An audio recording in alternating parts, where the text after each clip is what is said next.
Hello, everybody. I am Rick DiClemente with StarSelf.com and my regular show called Astrology Unplugged. And this is a regular broadcasted astrology show. It's on every Thursday night Eastern at 8 o'clock, free for everybody. And this is about episode 155. And we cover different topics every week. It's just I got to around 150 for the past 3 years. And felt like delivering a full class. The regular Astrology Unplugged is not a class. It's just like a magazine. We talk about different subjects and we talk mostly astrology. I'm going to teach a basic astrology class starting with this episode every Thursday night for the next 10 weeks. We may go 9, we may go 12. It depends on, I'll know when you've had enough. You'll know when you've had enough, believe me. And there's just like a level you get to. You just have to understand so much, and that is the signs, the planets, the aspects, the houses, and basic interpretation. A little about me, because I know a lot of people will be watching this at different times on YouTube. To let you know, for this event, if you join us live, people cannot see your name, and when you chat with each other through the chat box at the bottom, nobody can see that, so you don't worry about that. For right now, everybody's microphone's turned off except mine. I've been doing astrology 42 years, and I've taught about 32 years worth, and I got to the point where I just didn't want to teach anymore. Astrology is very difficult to learn. So after 10 weeks, you're going to have a much better understanding about astrology, but I'm only expecting 1 or 2 of you to really become serious astrologers. The purpose of this course is not to become an astrologer, it's to provide a basic understanding. And it'll really help you if you do yoga, it'll help you if you do psychology, it'll help you if you're a cement mixer, it'll help you if you're a dentist, whatever you do in life. But even if you go on to become a fine astrologer, this kind of course is really down your alley for the beginning. Now, I have been doing all kinds of astrology for many years. I'm from Wheeling, West Virginia. I live in the Pittsburgh area. I've done a lot of teaching. I've done a lot of reading for lots of people. I still read for people through private consultations, which are mostly done over the internet. If you send me chat messages, the chances are very likely that I will not have time to read them or respond to them. If you have a serious question, please do chat me, and I will read the chat messages after class to make sure the questions pertain to the class subject. If you can't get through that way, just send me email to rick@starself.com. That's like yourself or myself, starself. rick@starself.com. About 2011, my partner and I, Liza Jane Brown, who's an astrologer for 43 years, we wrote this book together. It's called The Exquisite Zodiac. This is going to be the course material. This you can buy at my website, starself.com, The Exquisite Zodiac. It's $9.99. You can also get the Kindle for half the price, but for the class purposes, you definitely want to get the paperback because you're going to want to write in it. It's got nice graphics in it, and you're going to want to read the entire book. If and when you get this book, the whole course is based on this. This is a $1,000 course, and you're going to get it for like $10. Okay? She's got hers good. Read the book twice. Don't read the book and open up just your chapter on your sign. This is not that kind of book. This book explains why the signs are the way they are, how one morphs into the next, into the next, into the next, and it's very important that you learn that, because if you're going to learn astrology from me, you've got to get a very strong foundation. And that's why the first 2 weeks will be just on the signs. Probably the next 2 weeks will be just on the planets. And then I made a mistake a long time ago when I used to teach I would do the signs, and then I would do the planets, and then I would do the aspects. And by the time these different parts are done, people got bored with it because they never got to see a chart. They didn't understand it. So what I do now when I teach, I do the signs and the planets. Then I put somebody's chart up. Then we talk about what the houses are. Then I kind of look at that person's chart. Then I put someone else's chart up. And then we talk about what the aspects are. And you end up looking at a real horoscope, which looks like this. This is the chart I did just to show you an example. We're going to get to this later. I did a chart for tonight at 8 o'clock in Pittsburgh. So this is the birth chart of this class. Even if somebody's being heard somehow. I don't know how that happened. And I got all the mics turned off. Mute them all. Okay. So this is the class chart.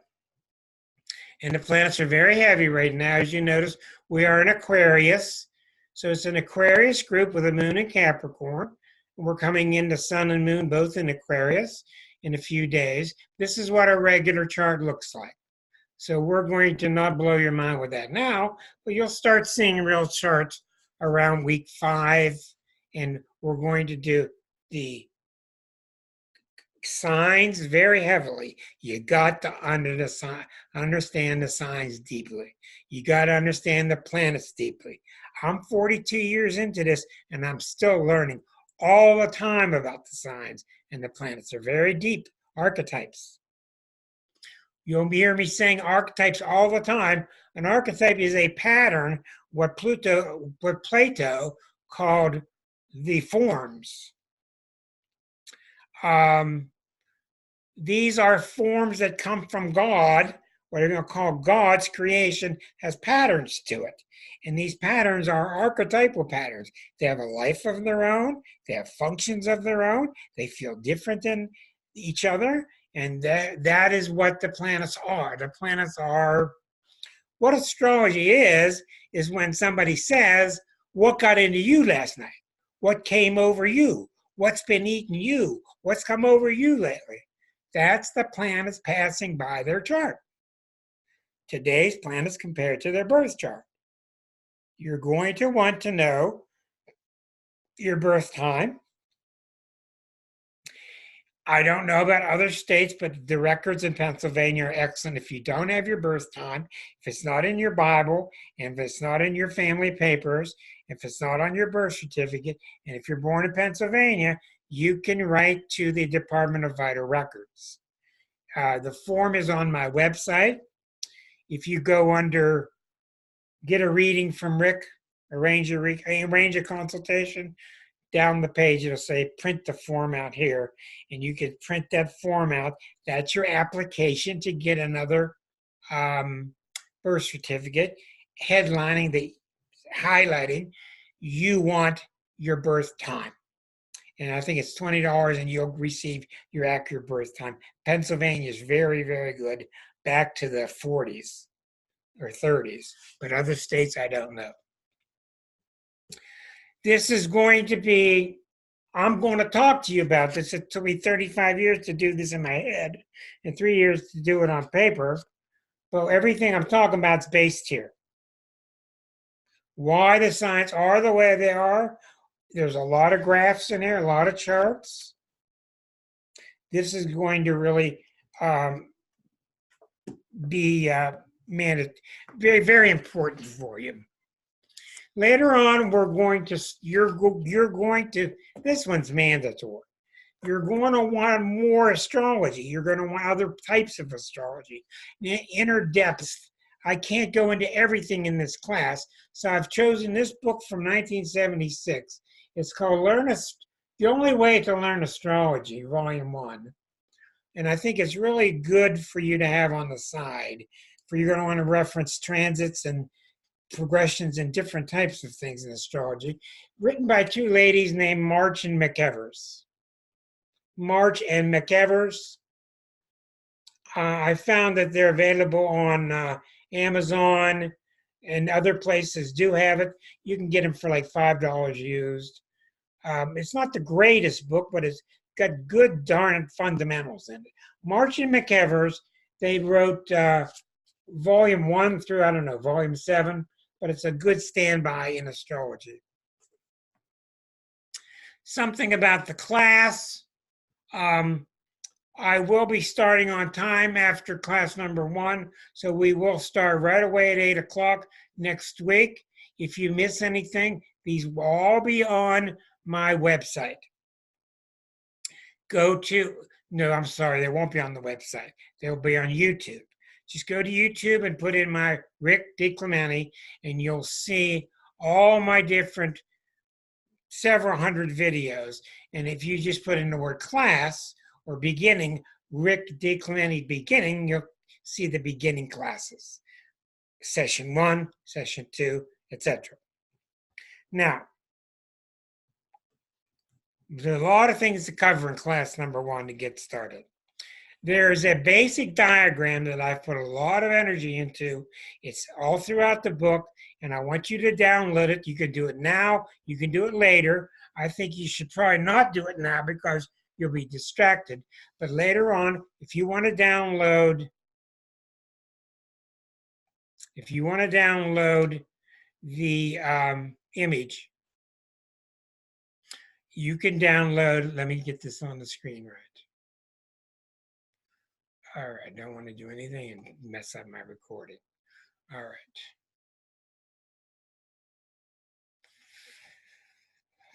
Okay, I'm going to be teaching an awful lot from this diagram.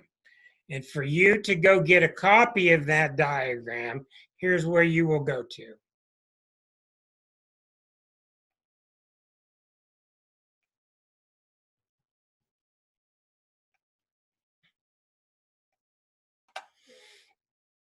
Okay, this is the, I have to put the disclaimer up. Okay, somebody wants to own this class. Okay, there's beginning session number 1, copyright Star Self 2020.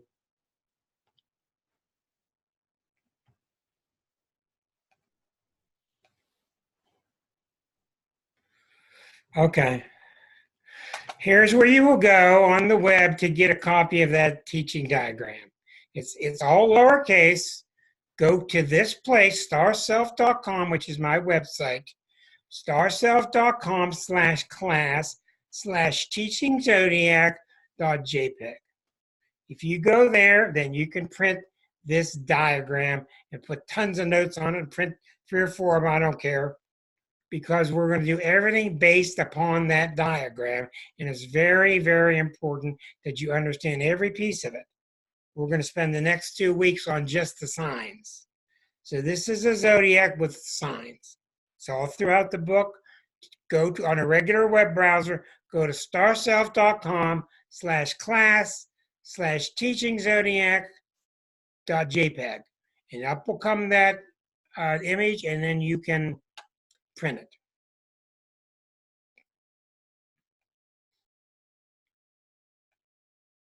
Okay, stop share. All right. All right. A couple of things about this class. I want you to hear me clearly here. I want you to leave your ego at the door. I want you to leave your sun sign ego at the door. If you're an Aries, if you're Taurus, if you're a Gemini, I don't care what you are. We're not going to be talking about your sun sign.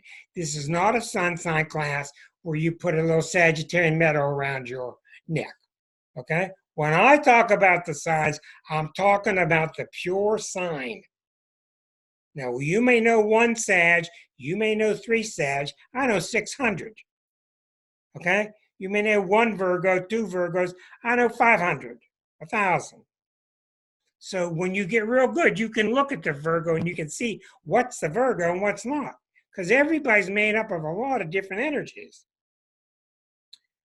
Most people have 5 signs in their chart. Your chart is a map of all the planets when you were born, not just the sun in Virgo, not just the moon in Aries. You have a sun placement, a moon, Mercury, Venus, Mars, Jupiter, Saturn, Uranus, Neptune, Pluto. Astronomers don't think it's a planet. Pluto's a planet in this class. Okay? Two different things. Astronomy, their zodiac, and our zodiac are different.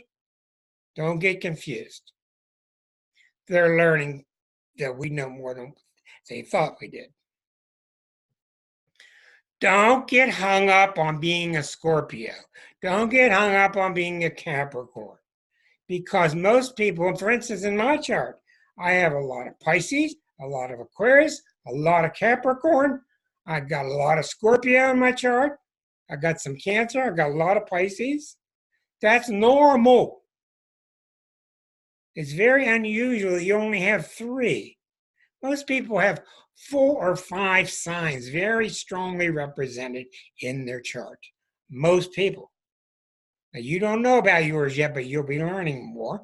And if the group stays small, I'll be doing your chart on the show as a lesson and a teaching tool.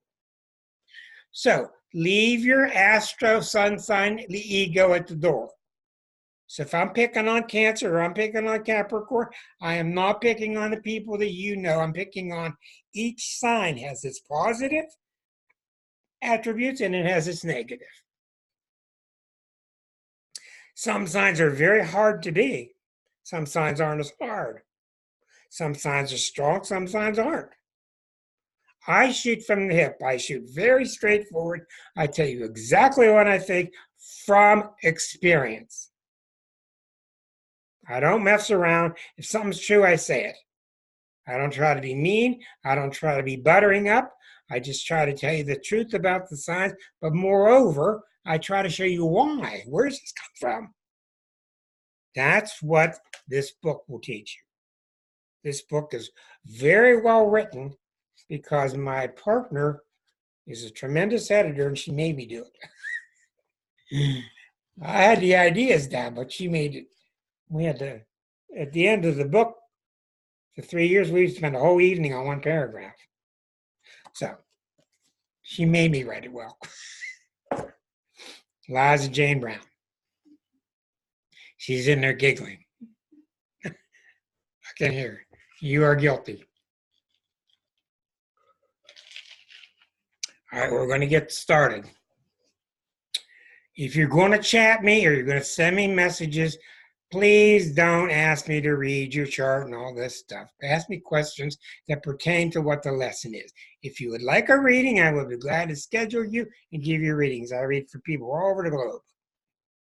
Glad to help you. Okay, we're going to start with that zodiac, that teaching zodiac. I'm going to have it on the screen for a lot of the time. And at some time, you'll have yours printed out and you can write on it. There are several in the book. You may want several copies. Okay, now, I want to show you, I built this diagram a long time ago and been teaching it for a long time. I want you to notice that in astrology, I'm going to be teaching you Aries, Taurus, Gemini, Cancer, etc. I am not going to teach you the symbols. You are on your own to learn the symbols. Very soon, I will be just using the symbol. I will not write the word Aries, Pisces, etc. You're going to have to learn the symbols by yourself and have them glue in there, and you're going to have to learn the symbols for the planets. Because we got enough to learn. That's the least you can do in the beginning is learn your symbols, and they're all over the place on the internet. There's zillions of places. I do want to caution you. Be very careful before you hire somebody on the internet. Be very careful of what somebody is promoting yourself as. Because I know astrology is very hard to do. And you're at a great disadvantage when you're with an astrologer because they know a lot that you don't, and people are gullible. So, especially if one scares you, don't listen to it. Astrology is a very positive science. It's about energies, and it's really up to how you use them. And I'm going to give you a little bit of a lecture here. Especially if one's saying to you, this is going to happen, and that's going to happen. Don't listen to it.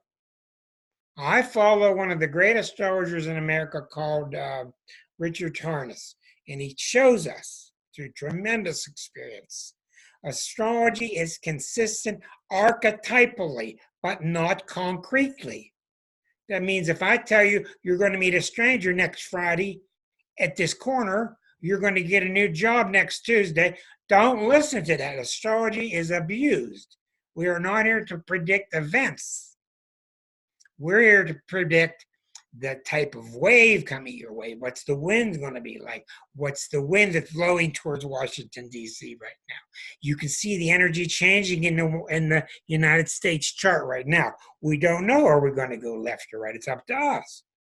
So be very careful, and I don't mind helping you if you find somebody you want to work with, but please have me check them out first. All right, let's get back to the diagram. All right, we're going to start simply. Aries is always in this position. If you see a zodiac which has Aries up here, or they have the signs backward, or they have the signs upside down, they're all wrong, and they got a strong reason for it. This book shows you clearly that zodiac is always this way. This is correct. Capricorn is at the top. Aries is always here at 9 o'clock. Aries followed by Taurus, followed by Gemini, followed by Cancer, etc. There are not 13 signs of the zodiac. All these jive articles that come out will talk about there are 2 different zodiacs, and astrologers got it wrong. There are 12 signs of the zodiac, period. There will always be 12. That's a fact. The reason why is there are 3 modes. There are 3 modes of astrology, of which there are 4 each. And there are 4 elements, of which there are 3 each. 3 times 4 is 12. 12 is a magical number. Okay. You'll see here these little letters, C and F. The first letter pertains to the mode. The 3 modes are cardinal, fixed, and mutable. Cardinal, there are 4 cardinal signs, 4 fixed signs, 4 mutable signs. These are generalities. This is way down deep inside you. It's your basic feel. The first letter in each grouping pertains to this group. Cardinal signs are dynamic, they're leaders, they generate things, they make things happen. Fixed signs are more concentrated, they're more stubborn, they're fixated, they are good organizers. Mutable signs are just expressive, they have to disperse it. The cardinal signs started up, the mutable signs fixated, the cardinal signs generated, the fixed signs concentrated, the mutable signs disperse it. They give it out. What are we talking about? That's where the elements come in. You've heard of this many times in your life. Each sign of the zodiac belongs to a mode and also an element, giving us 12 unique pairs. The fire signs, the earth signs, the air signs, the water signs. That's the second letter that you see here on each one. So water sign, an air sign, an earth sign, a water sign. Fiery people are dynamic. They've got high spirits, they're energetic, they're often never wrong. They think they're always right a lot of times. They got strong egos, usually. They got a strong sense of self. They're ebullient. They're active. Earth signs are much calmer, more down to earth, more practical, more fixed to their position, usually slower. Air signs are, remember there's 3 of each of these, air signs are mental. They're intellectual, they communicate. They like to talk, they like to think, they like to read. Air is thought. Finally, the most important one probably is water. Water signs are emotional. Water is emotion, love and emotion. That's why when you mix these up, you end up with 12 unique pairs. Cardinal fire, fixed earth, mutable air, cardinal water, fixed fire, mutable earth, cardinal air, fixed water, mutable fire, cardinal earth, fixed air, mutable water. This is the real reason that you're different than the other signs, coming from these little combinations. You're also going to notice a couple of things. This half of the zodiac is the bottom half. This is the top half. This is the me half. The me half. This is the we half. Okay? We'll get into these quadrants later, substance development, all that, each quadrant. But the first 6 signs of the zodiac are basically what I call self-oriented. They learn mostly from themselves, or people with a lot of planets in the early signs. The top half of the zodiac is other-oriented. That means they basically learn by learning from others or mixing with others. Now, the me half can be quite selfish. The top half can be selfish. So, when I talk about these attributes, I want you to understand I'm talking about an attribute that hasn't even been used yet. So the bottom half of the zodiac is self-oriented. The top half are inclined to mix with another. It's more important that they get their identity by bouncing it off of another, whereas the bottom half is more me-oriented. We will call it in this class and in this book self-oriented, other-oriented. Okay? Now, we're going to make 2 trips through the zodiac. One trip is going to show you how the Aries are the infants of the zodiac, and the Taurus is next, is like the young child, and the third sign, Gemini, is like the toddler. So it doesn't talk about your maturity, it's just your sense. You've met people that are very old, but they seem like kids. You've seen kids and they seem very old. So when we talk about your childhood, your nature of the evolving cosmic man, starting at the baby, which is Aries, going all the way to the 12th sign, which is Pisces, which is the old soul. So let's go there at first, and you'll see what I mean. In the book, I itemize this. There's a whole chapter on each. The Aries is the infant. That's why when you look at Aries, they're very simple. They usually have a very non-complicated, shiny eye look. It's just them in life. And that's the way they like it. So then the Aries becomes a little more grown up, and then a little more grown up, a little more grown up, a little more grown up. So you could end up with a Capricorn who's very grown up, but they could be just as immature as anybody else. They could be more selfish than anybody else. This has nothing to do with you being selfish or unevolved.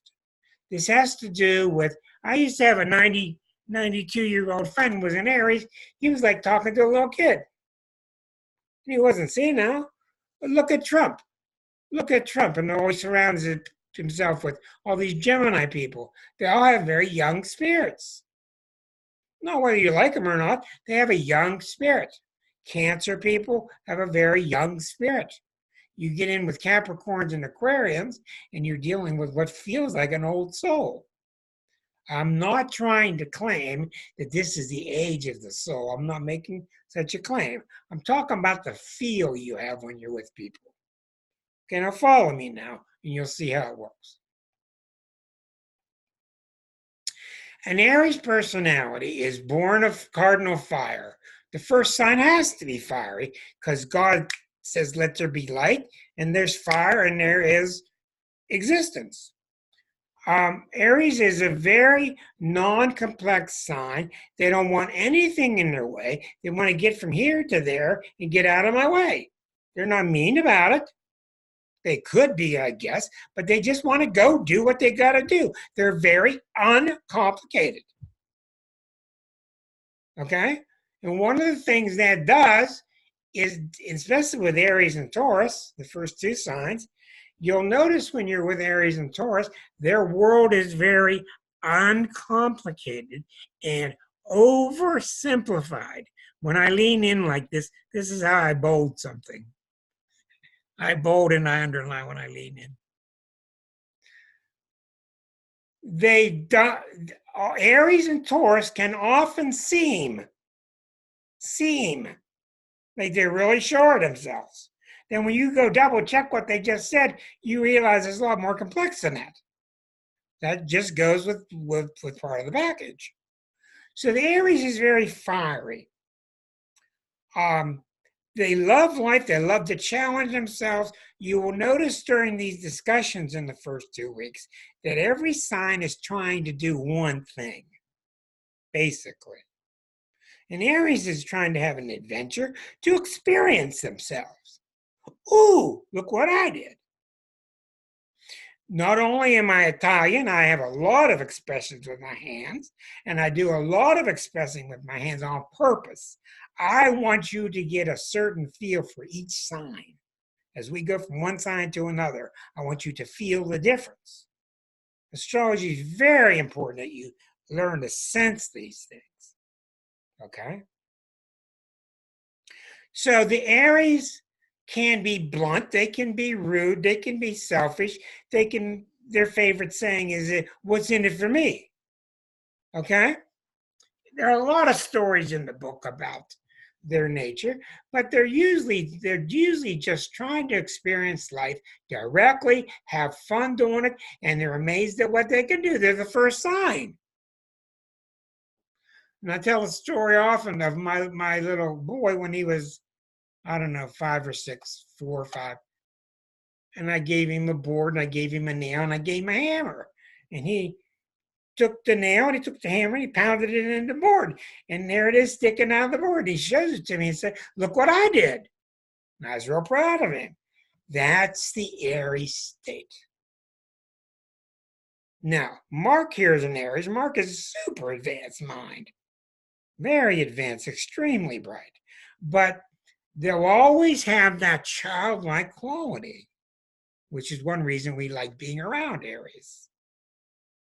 Okay, so that's the thing I'm talking about. As we get through the zodiac, you'll start to understand this better and better. It's very good to go through the whole zodiac a couple of times as you're learning these bases. Now, one of the things I want you to understand, and that's one of the things that no book has done like this book. I've researched, nobody has done like this. Each sign is a reaction against the sign before it. Every sign goes as far as it can, and it has to transcend itself to the next sign. So if you're a Taurus, one of the reasons you're a Taurus is because you're tired of being an Aries. And I'm not talking about sun signs. I'm talking about the energy Aries itself. Now remember, my brother was a Pisces and he had 5 planets in Aries. So what did you read? He had a mixture, and we're all like that. So we're going to be learning in here about each sign. Now let's go to Taurus. You notice we've gone from cardinal fire, which means I'm a leader of fire. Let's get you guys going. These guys are the pioneers. Light a fire underneath you. Now we've gone to the next sign, which is fixed, and it's Earth. Well, you got things started with all the fire, and now we need to get affixed to the Earth. You can't just fly around like an airplane all the time. You're going to run out of fuel. You got to come back to some base. So Taurus comes along, and Taurus is fixed in Earth. It's the second sign. We're not going to deal with the quadrants yet. That's much more advanced. Okay. Taurus is all about anchoring. They want to anchor to the Earth. These people don't like change. They want their same old chair. Do you get a vision in your mind of Archie Bunker, which is the kind of shadow side of Taurus? They're fixed. They want to be outside gardening. I've had people during my readings that want to lay down on the rug while I'm reading. They want to take their shoes off. Taurus people love the Earth. They love to get fixated in it. Okay? And when you take them out of that, they get very nervous. They're like hobbits. They want to be in their hobbit hole with the door shut, smoking their pipe, got their feet up to the fire, drinking their tea. They got the garden outside. Nothing's changing. They don't like change. They like things the same. Fixed earth. Now, you want to help garden, you want to put them in the warehouse, they'd be good working in the warehouse, they can keep doing the same job for 80 years without complaining. The Aries loses its mind after 3 days. Let me go do something else. Not the Taurus. This comes about from your basic modes, cardinal, fixed, mutable, earth, air, water, fire. That's where it comes from. So, the soul bounces around. The soul gets a lot done. The Taurus is like the little child who's putting his fingers in his mouth and he's got his toys. And you can't take his toys from him. He's got his Cheerios all over the place. He's got his stuff. Okay? So it's symbolic of the little baby who's starting to grow up. It's a symbolic feel. After a while, it gets really old and out pops a Gemini. Boom! Boy, is this different. And these sign changes are really dramatic. The Gemini is a mutable air. Mutable means giving forth. Air, thought, talk, exchanging thought, writing articles.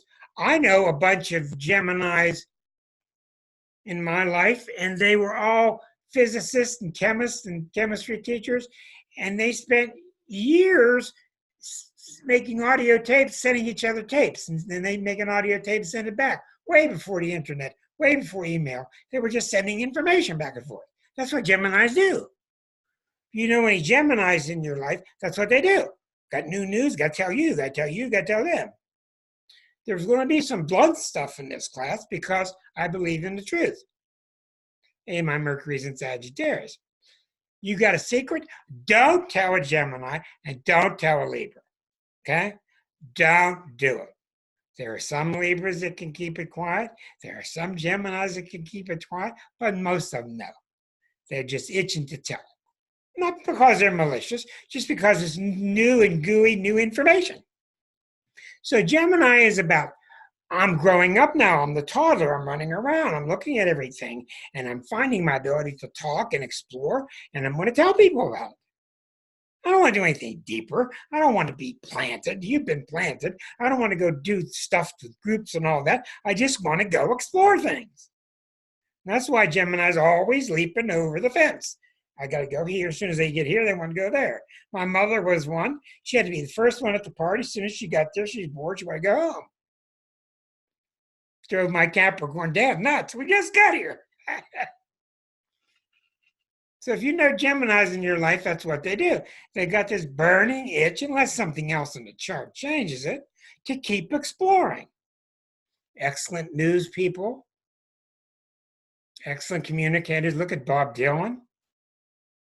Look at McCartney. That's where these two, especially these two artists, get their tremendous variety. Dylan sounds different every song, says McCartney.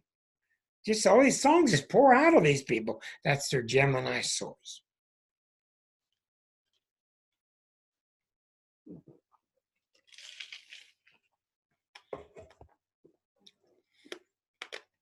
The first three signs, first four signs are very important because this sign is really like fire. This is really like earth. This is really like air. And this is really like water. The first fire, the first earth, the first air, the first water. Okay? This is all taken apart in the book. And that's why when you get the book, read the whole thing. You know, some people get it done in 1 night, 2 nights. So it's only 180 pages. So the Gemini gets tired. It can't go any further. It can't go any further by just exploring all the time because it keeps running into Cancer. It evolves into Cancer. This is the stage of the teenager. Very much. You want to sense to Cancer? Think about Lady Diana. Think about Gilda Radner. Think about Tom Hanks. They have that little boy, little girl sense in them. Doesn't mean they're immature. They've got the little boy, little girl sense in them. So when you saw Lady Di compared to the Taurus queen, who lives forever, and compared to her Scorpio dark husband. She was the innocent little flower that everybody wanted to protect. She was a people's princess. But the reason people identified so much with Lady Di was she was their innocence themselves. They saw their own innocence in this young lady. Cancer is a very tough stage, very difficult, maybe one of the hardest, because it's the first time, in essence, that the soul deals with emotions. You got the fire of Aries, you got the earth of Taurus, you got the air of Gemini. Now, Gemini can't go any further until it starts to realize that it's feeling something. And this is why Geminis have a hard time with emotions. Ha, Mr. Trump. They're not made to deal with emotion and compassion, etc. They're made to be playing in the sandbox. Oop, oh, there went Iran. Oop, there went Siberia. Oop, they're playful. Now, that's just that sign itself. Of course, we're all a mixture of great complexity. But when you go from Gemini to Cancer, it's an extremely strong transition. Here's how you can tell. When these thick lines these are the four quadrants. Each thick line is followed with a cardinal sign. Cardinal Aries, cardinal Cancer, cardinal Libra, cardinal Capricorn. These are the main signs of the quadrant. When you cross a thick line, a really big change has occurred, which we're going to get into more later.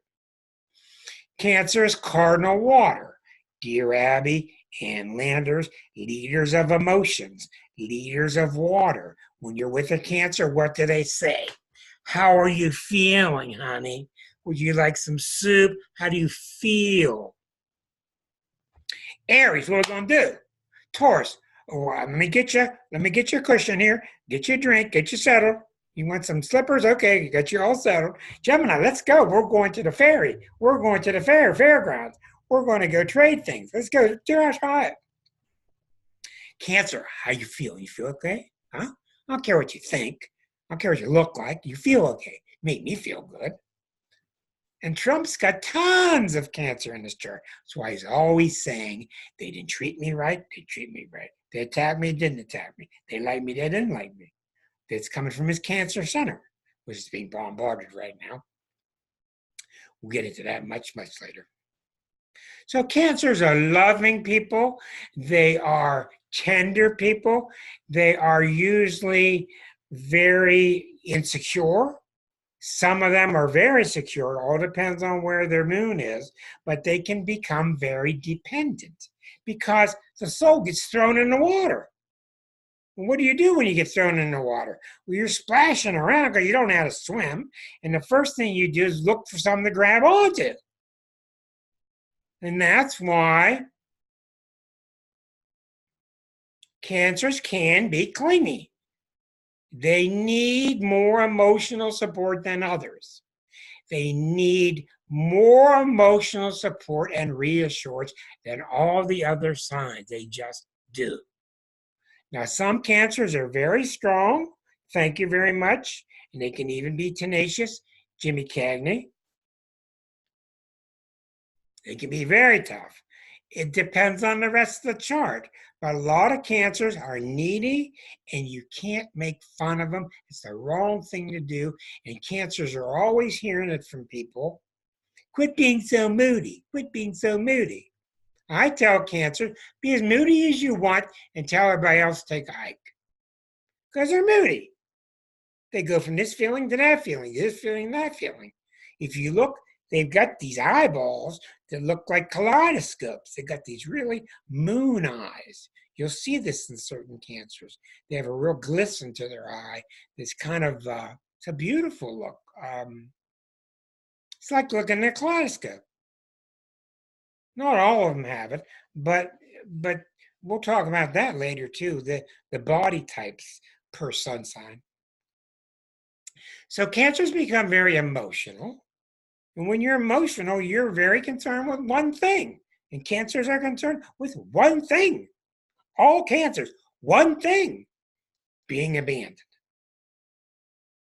Think of the cancers you know. Think of the cancers you read about.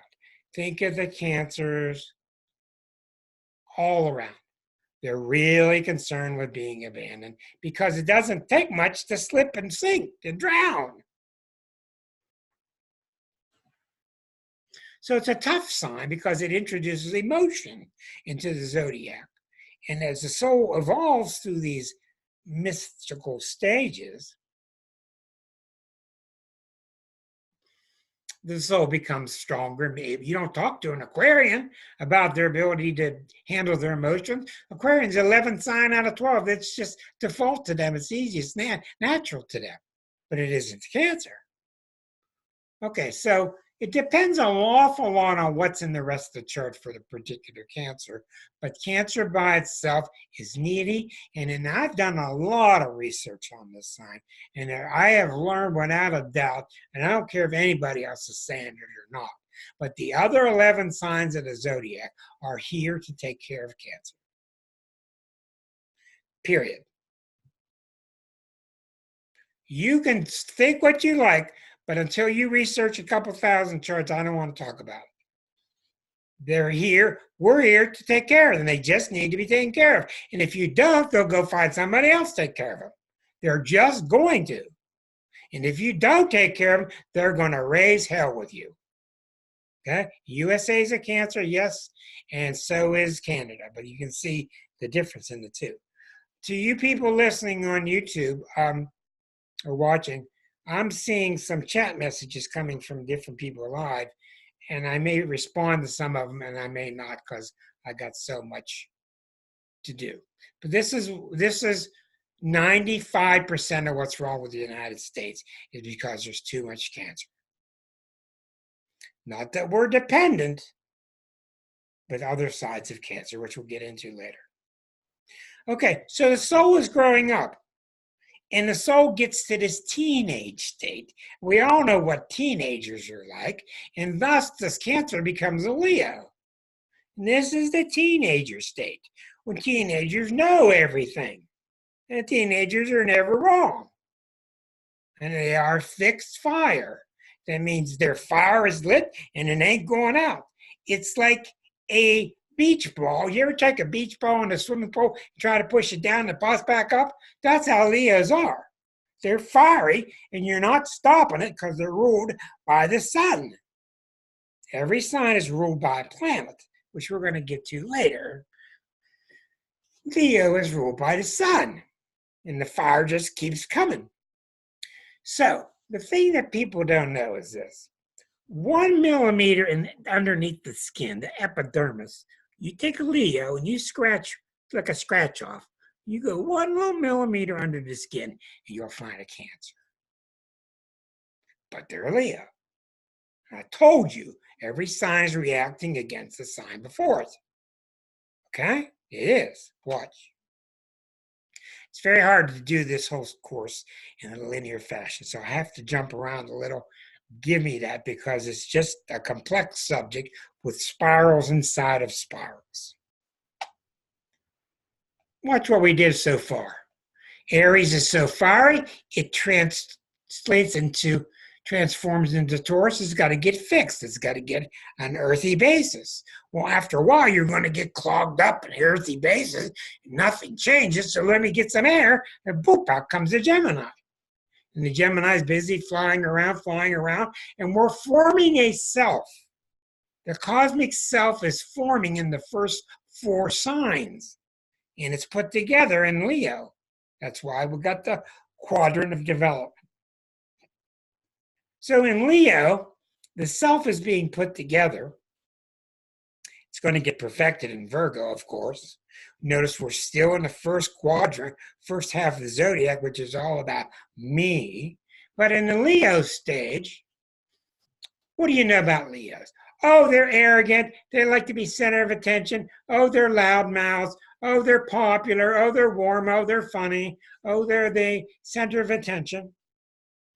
All these things are somewhat true, but they're really mislaid. You've just come out of a very insecure sign of Cancer, and now fire comes back to you. So what the Leo stage is about is becoming confident, gaining in confidence. Robert De Niro. You're talking to me? You're talking to me? Okay? That's what Leo is. Leo is gifted. Every sign has a gift. Leo's gift is, it ain't me, buddy. It's you're the problem, not me.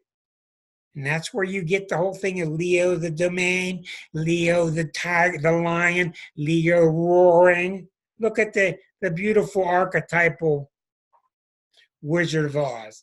And he's holding his tail and he's scared to death, but he ends up being very courageous. He's very tough, but inside he's very tenderhearted.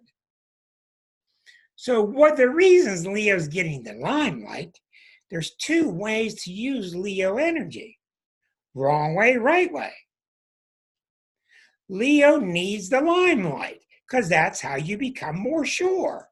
What's a teenager do? Take the car out? They don't know what the hell they're doing, but they act like they know what they're doing. They're starting to drive, and they act like they wreck the car, and they come back, and they never admit that they're wrong, but they really are, and they're trying to assuage their ego sideways, somehow get somebody to butter them up and give them more confidence without really asking for it. So this is the transition that's going on from the Cancer stage into the Leo stage. It's not in other books. It's not. So when you look at a Leo who's impossible, who they can't get enough light, Madonna, I can't get enough publish, accolades. Oh, I'm sexy here. I'm pretty here. Am I better here? Was this better here? But you just can't stop. She's not taking the strokes and growing as a person. She's just sucking the energy, and she wants the light, and that's why you will find one of the main things I do in astrology, one of the number one things I do is I find out about your workplace. And if you're having trouble at work, it is almost always because of somebody's Leo energy. They're jealous of you. You got promoted and they didn't. You got the limelight and they did. They didn't. Leo energy can be in any of the sun signs. Okay, it can be anywhere. But the proper way to use Leo energy is you do something, you go on stage, you're proud of yourself, everybody claps, and you take it in. Look at Tom Hanks. Tom Hanks is a beautiful example. He's a Cancer with a moon in Leo. He gets the strokes, he shines from it, he appreciates it, but you can tell he's very warm. He takes it in and he doesn't need endless applause. He doesn't need endless. He's using it properly. And other Leos like Barry Bonds. You break the home run record, nobody wants to even interview you. They can't stand the guy. Because me. That's where it comes from. So are you using the Leo energy as a teenager to grow up? Or are you using it to just keep being a Cancer, keep playing the game, but not really owning it, not really becoming somebody? And after all these 5 stages, the Virgo side comes along, and they're just sick of it. Think of the Virgos, Look at what we've been through already. Aries and Taurus. I'm going to spend the whole hour and a half on this half of the zodiac. Next week, that half. Aries to Taurus to Gemini to Cancer to Leo. Now the Virgo comes along, and the Virgos can't stand people with lampshades on their head. They can't stand people blabbing and blah, blah, blah, blah, talking and bragging. They can't stand it. And Virgos are very tough, and they're mutable earth. You had a fixed fire. No wonder you couldn't put the fire out.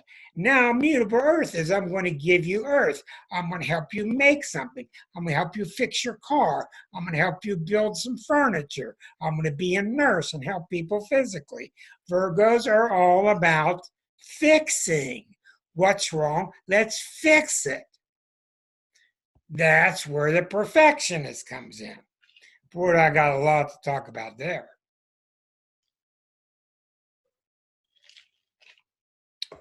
Almost half of my readings are Virgo women. And I understand it. Virgo is all about the buck stops here because the self has to be made now. We're going to cross that line, go into Libra. We're going to go into the top half of the zodiac. We can't go into meet. We're going to go meet the rest of the world. We can't go yet. We got to get a haircut. We got to press our suit. We got to look good. We got to shave. Watch our language. No criticism. No emotion. Well, the emotions just got born in Cancer, and Leo's made them bigger. Now the Virgos come along, especially the Virgo men, and they have a real hard time with emotions. And that's very simple why. They're usually very warm people, very sane, very just, very honest, but they can't stand people that use emotions as an excuse. They can't stand people making an excuse. Did you ever try to make an excuse and tell a Virgo about it?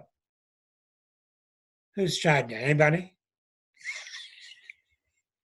You ain't going to get very far.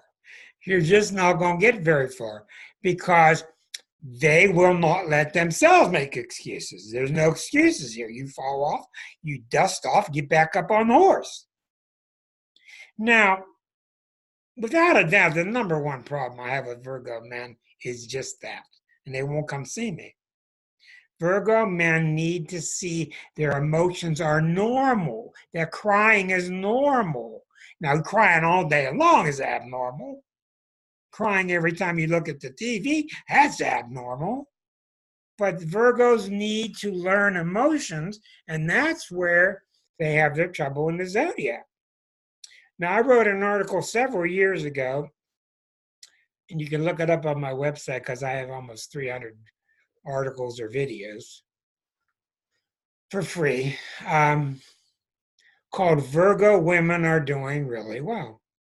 I wrote an article called Virgo Women Are Doing Really Well because Neptune was doing something the past 15 years to Virgo, and it was softening them up, and it was making them get away from that analytical mind and get more emotional. So Virgo is very analytical. Virgo says the buck stops here. Let's take a look. What's happening now? You now got the young man or the young woman who's just about to cross this line and have a debutante ball and go meet society. See, this is all about the self. The self is put together in Leo, and it's really accumulated, fixed in Virgo. I don't want any more whining. I don't want to hear you whine about, what about me? I don't want to hear you whine about you don't have enough money. I don't want to hear you whine about you're bored. Well, every Gemini in the world is bored. They're always bored because they always think their life is better on the other side of the fence. I don't want to hear you whine about how sensitive you are. Somebody hurt your feelings. These two always end up married. Cancer always marries Taurus or Virgo. Almost always.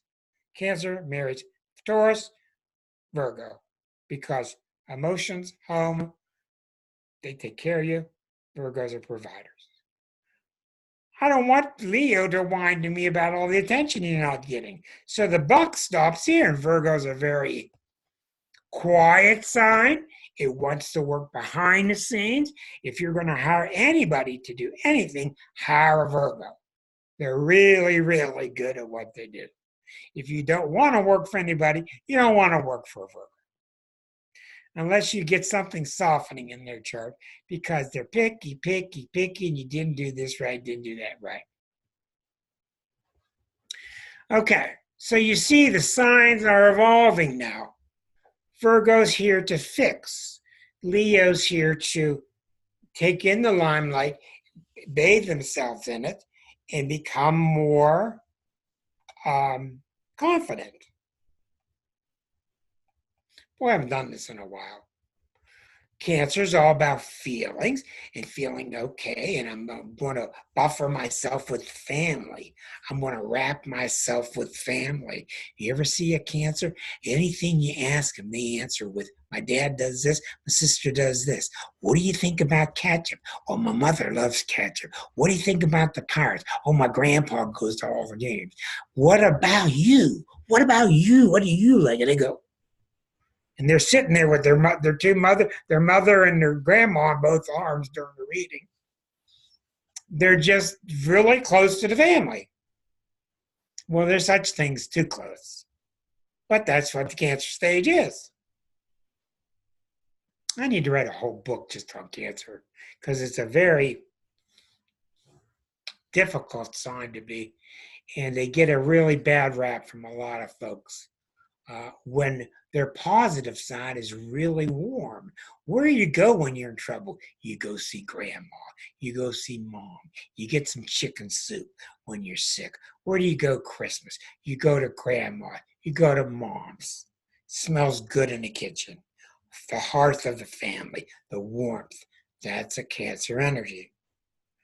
And you think that comes a long way from the sign of Gemini. A long way.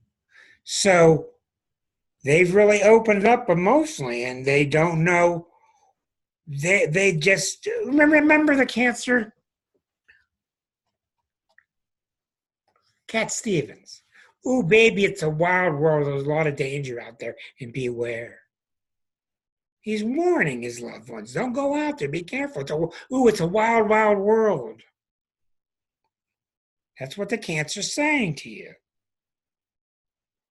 So as you keep going round and round the zodiac, you start to really see how it's all connected. Let's go over again. The Aries is born and is very fiery. Me, me, me. Okay, it's got to be me, me, me, because you're just born. Other signs don't have this understanding. And you know, one of the things, I'll go back to that in a second. One of the things that you have to really understand, you ain't gonna believe this. Everybody thinks that everybody else is like them. And they're not. Boy, I learned that writing this book. I had to become an Aries for a couple of weeks. Then I had to become a Taurus for a couple of weeks and learn how they think. Then I had to become a Gemini. And boy, was that tough. But I learned that people aren't like you. If you're a Scorpio, they don't care about your deep feelings. People want to know what's going on or how interesting you are. And if you're interested, other people want to know about your feelings. So everybody's different, and that's what one of the great advantages of astrology is learning what makes people tick. I had a job once on a national corporation, and I talked to people all over the country, and I had their birthday in front of me. And I thought it was all fair and square for me to look up their birthday while I'm talking to them. And if I got a Cancer on the phone, I'd say, well, how are you, dear? Are things okay at home? Okay, good. And if I got a Virgo on the phone, yes, we ordered that 12th of September, 4.3 of those. Yes, we did. Okay, thank you very much. You use it to your advantage because everybody has a basic archetypal underpinning. Okay. So the Aries is fire and he becomes a Taurus, and the Taurus is down in the earth, and it's very grounded, and it's very tough, and we even have the negative side, which really can become bad, like Hitler and Trotsky and Jim Jones and so many of our Idi Amins, and I've written articles about this stuff too, because they're very strong and tough. Strong and tough. When you're with a Taurus, especially a male, it's almost impossible for them to see your point of view. Taurus understands their point of view and not yours, and usually they just think you're wrong. Now, my good friend Erica here is a Taurus, and she's got big, broad things in her chart. So she's very big and broad. So I'm not talking to her. I'm talking to this Taurus sign itself. Okay, then the sign goes through great change when it goes into Gemini, and it becomes more flexible, and it meets people, and it's talkative. And Geminis are perfect signs for greeters, like when you go into a company and you meet somebody to greet you and get you all set up. Receptionist. Okay, well, that goes on for a while, but then there's just not enough depth to it, and you got to go into the Cancer. Eventually, somebody's got to get in the water. And you get in the water, and you're into this whole new field of emotion and feeling. And what do you do with that? Well, you become the leader of water. You start teaching people, and Cancer people are wonderful teachers of little children. You know, listen to the one running for president. She's always talking about the little children and getting more health aid and home aid and more help for the families. Elizabeth Warren, you hear the Cancer coming out of her. Just take a look. Take a look at your people running for office. You got the Bernie, the Virgo. He wants everybody to stop whining, take care of the bills, let's go. You got the Scorpio with a lot of Libra in him, Biden, and he's got that powerful inner self and charm, power. You got the one that just checked out. Oh no, the other woman is still in the race. She's a Gemini. She's a double Gemini.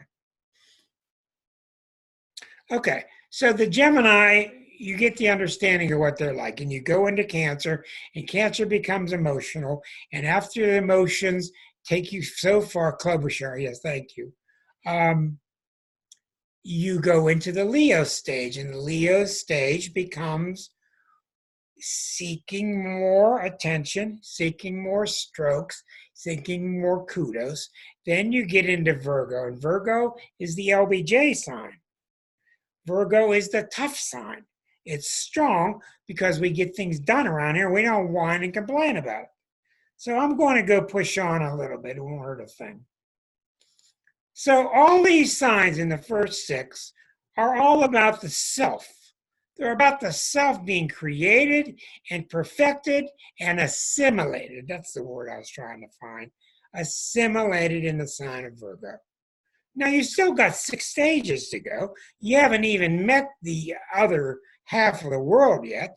And you make this immense step of crossing another thick line, and you go into Libra, the first sign of the last 6. Libra is the Aries of the second half of the zodiac. Scorpio is the Taurus of the second half of the zodiac.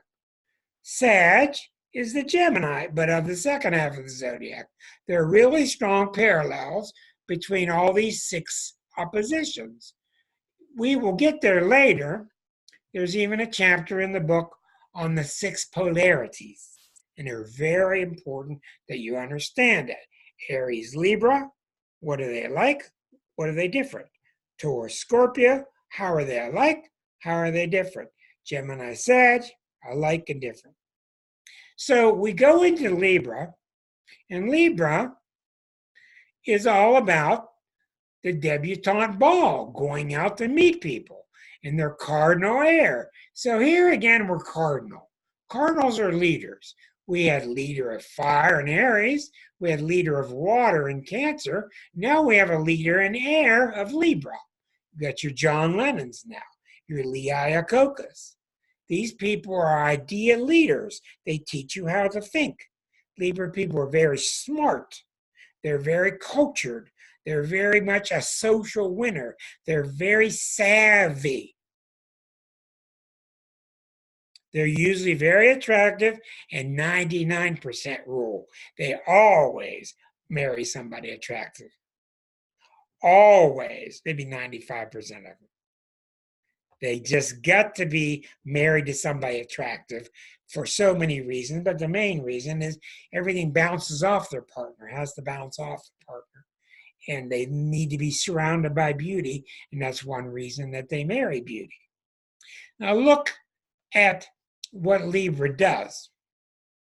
Being cardinal air, I'm teaching you, I'm expressing my ideas. Libra is very misunderstood, even to Libra. Lennon, McCartney. Lennon the Libra, McCartney the Gemini. Gemini, this great source of ideas, bouncing the ideas off of John Lennon. Well, once he found Yoko, he didn't need McCartney anymore. Simon and Garfunkel. Simon, the Gemini, Garfunkel, the Scorpio. He came up with the ideas, and the Scorpio made him deeper, like bridge over troubled water. So Libra is all about sharing ideas. And remember, I told you that Aries was all about me going out in the world. Libra's about us going out in the world. So the top half is just a reflection of the bottom. You could fold it over, actually. Aries, me, my identity. Libra, us, our identity. Me, how do I express myself? Libra, we, how do we express ourselves? So this is why when Libra has trouble in their relationship, it's hell to pay. All kind of stuff hits the fan. Libra really needs the relationship. And Libra can be very codependent. There are two signs, or a lot of signs can be, and codependency is one of the number one problems in astrology. But the two signs that can be codependent more than others are Cancers and Libras. Cancer just needs the emotional support. Libra needs the identity bouncing off and back and forth. Libra learns when they get older that they don't need a partner as much as they thought they did. And they drive themselves nuts in their early years trying to get the perfect relationship. So Libra is all about the scales. And everybody misunderstands what the scales are about. Libras are on the scales, and everybody says, what are the scales? Harmony, balance, counterbalancing. I say that's not true. I say that there's a degree of that. The scales are about comparison.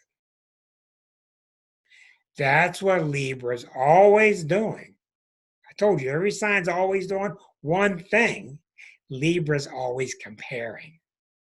My house, your house. Rich neighborhood, poor neighborhood. Good job, bad job. White shirt, black shirt. Libras are just really, really good at assessing situations. They're really, really good at it. They make great mediators, assessors, but that's why they can't make a decision. They just can't make a decision. Unless they got Scorpio rising, Linda. Something like that.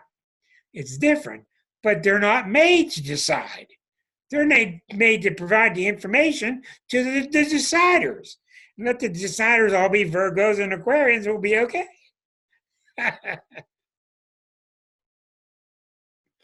But Libra is very much partnership. But it's not really partnership, jumping the sack, sex, intimacy, get it on, deep emotional involvement. That comes next in Scorpio. So Libra is very misunderstood. Libra is about meeting people. Libra is about socializing. And almost everything you talk to a Libra about, cardinal air, almost everything you talk to them about, they want to socialize it. Well, how's this going to work in society? You got this an idea? How does it work in society? How does my society work? Well, your society, my society, Mobo's society. Societies, there are all kinds of societies, and maybe you don't fit in your society. And Libras will drive themselves nuts trying to fit or make sure they're socially accepted. But maybe you don't fit. Maybe you just don't fit. Maybe society's just way behind you. But it's really critical that Libras find their place in society and are socially accepted. And this is the danger of Libra, that they will lose themselves by being socially accepted. I will become personality A because personality A is accepted by society, but I'm really personality B. I got a problem. And what Libras will find out later in life is just be yourself. See, that's the Aquarian message. Just be yourself. But Libras can't stomach that message.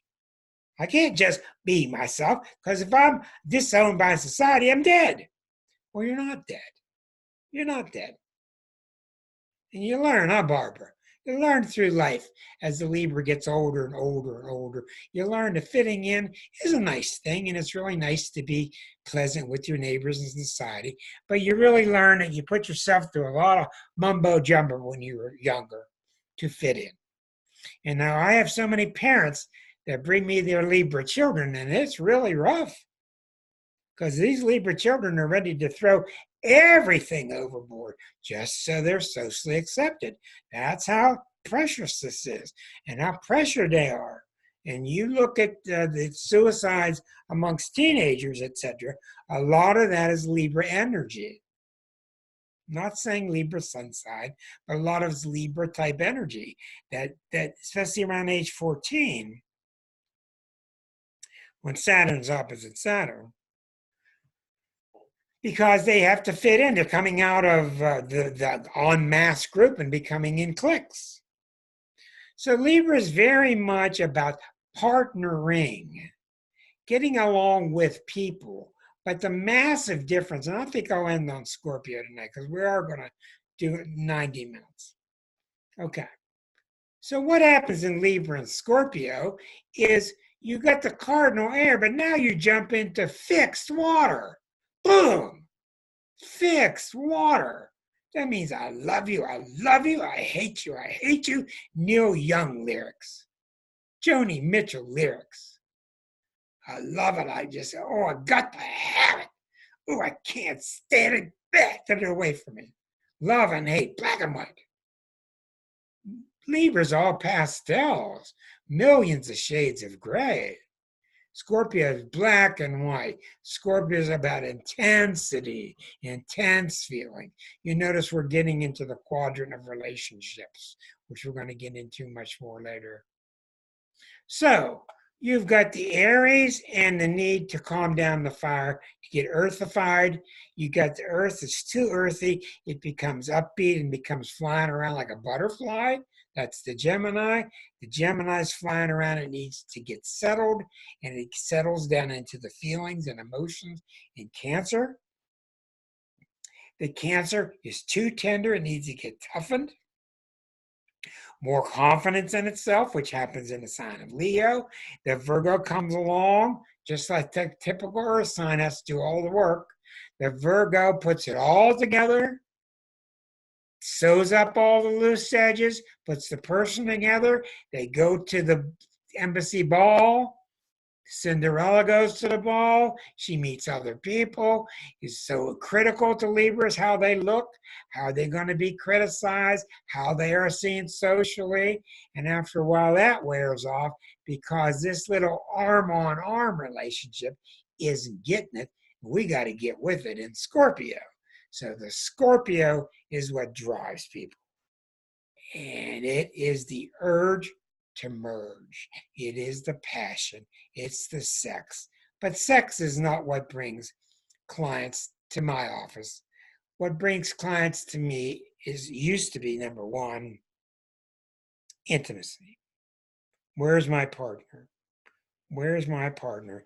Is he or she out there? But now that's taken a back seat the last 10 years. Now everybody's coming for one reason. Where's my life direction? What am I meant to do? That's a Virgo quality. That's what I spend my time with, a Virgo quality. But you'll notice, let me show you something that happens. This is all covered very slowly and more eloquently in the book, believe me. Notice this. When you have planets, say you're a Virgo, it's very common that you have a lot of planets next door, just the way the planets are. When you're in Aries, you commonly have planets in Pisces and Taurus. When you're Capricorn, you commonly have planets next door. You can have planets anywhere, but planets tend to bunch up. And if a particular chart, and I've seen many of these, have a lot of Libra and Scorpio, the first two signs of the relationship quadrant, if you've got a lot of Libra and Scorpio, I know you're waving your hand and you're going to put a kiss on the side of my face when I say this too.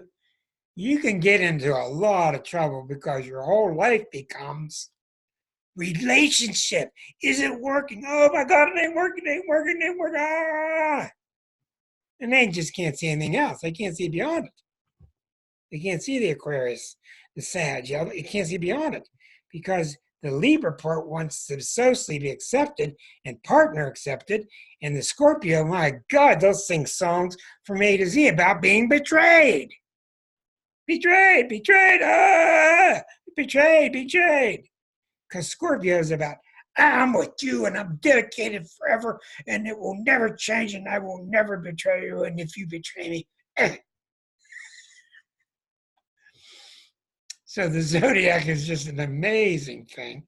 And Jan's up there shaking her head because she's had to cut a lot of guys' threads. And she's an Aquarian, but she got a lot of Scorpio in her. So anyhow, I love you all.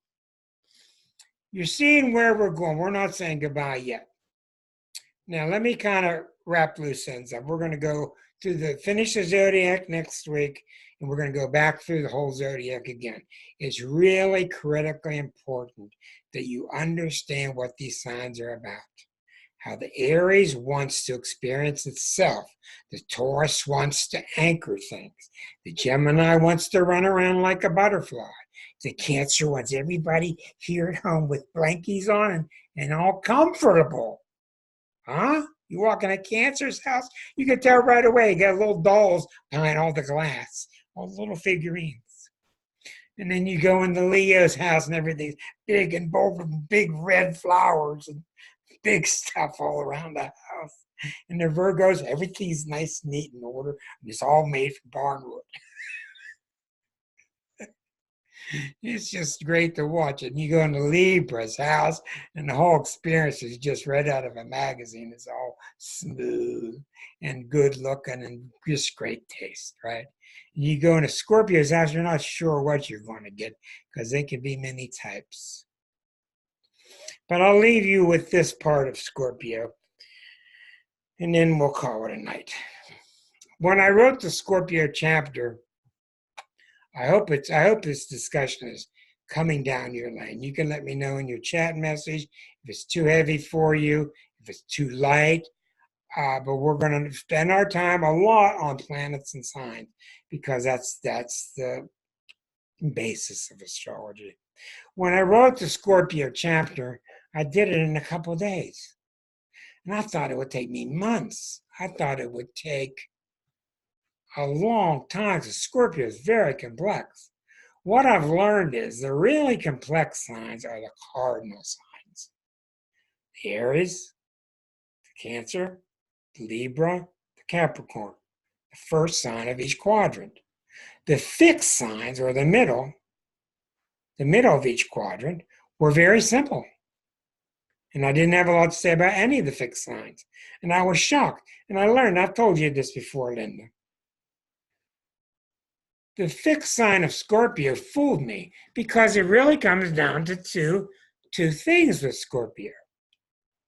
When you're with a Scorpio, the good and the bad, because it's all about merging. But merging is different than sucking. Merging is one thing, sucking is another. When you're with a Scorpio, do you feel empowered because you're around their power? And many Scorpio women have got the lighter, better side. Oh, it's about 50-50. With the men, it's about 80-20. About 80% of the men are sucking. And they're taking your energy. They're energy vampires. says my opinion is about 75% of the men, 25% of the men are really meeting you halfway and are wonderfully powerful and super people, strong. And with the women, it's more like 50-50 that I have found. And the reason why is not anything other than it's a hard sign to be. Because they're ruled by Pluto, and Pluto doesn't give them a second chance. They have to be non-betrayal. They can never betray each other, and they have to be strong as an ox and tough and courageous. So with a Scorpio, if I have a child dating a Scorpio, I'll ask him when he comes back, did you feel stronger when you were with her? Or did you feel sucked on? Did you feel depleted? And sometimes people do get depleted. And that's a sign of being around the wrong type of Scorpio. But the real reason is one thing. Comes down to one thing. Does the Scorpio hate themselves or not? If the Scorpio has learned self-compassion, they will learn it for you. They'll be terrific people, and you want to get as close as you can and learn from them because they're powerful. Why are they powerful? Because they have fixed emotions. Most of our weakness comes from fighting our emotions. I feel this way, feel this way, feel this way, feel that way. Not Scorpio, you feel this way, period. General MacArthur, boom. Your fixed feelings. Just think of Charles Bronson. When you want to think about Scorpio, think about Charles Bronson. Think about Julia Davis? Whatever the actress's name. Very strong, Katharine Hepburn, strong feelings. Julia Dreyfus is a Leo. Anyhow, so it all comes about with whether they hate themselves or not. And if they do, they're going to hate you. Julia Roberts, thank you very much for playing Guess This Star with me. Julia Roberts is a really great example of us, and Walter Cronkite, great examples of very strong souls, positive Scorpios. Negative side, Charles Manson, so many others. Half the people in the Chicago 8 for Scorpios. Anyhow, we'll go around it again. It'll start to fall in. You're not to get discouraged. It's hard in the beginning of astrology because there's so much. You start thinking, how am I going to put it together? Your only job at this time is to start getting acquainted with the signs. Start getting acquainted with the different avenues. What makes this sign tick? Read the book. If you can, definitely read the whole thing, and I suggest read it twice. We're not going to get into this stuff till later, probably week 6, 7, 8, something like that. I haven't even read it, but it's a good reference. So anyhow, I will download this and upload it to YouTube. It'll be out there under Rick DiClemente Beginning Astrology. This is another week. See, we have normal weeks. Every week we have a 1-hour Thursday night talk on astrology. It's just that I'm interrupting that process, which we call Astrology Unplugged, with a class. So this is session number 1. Next week will be session number 2. If you have any questions or anything, you can write to me at rick@starself.com. I really thank you for hanging in there with me. I'm going to go outside and cool off and get some air. Thank you all for being here. Good evening.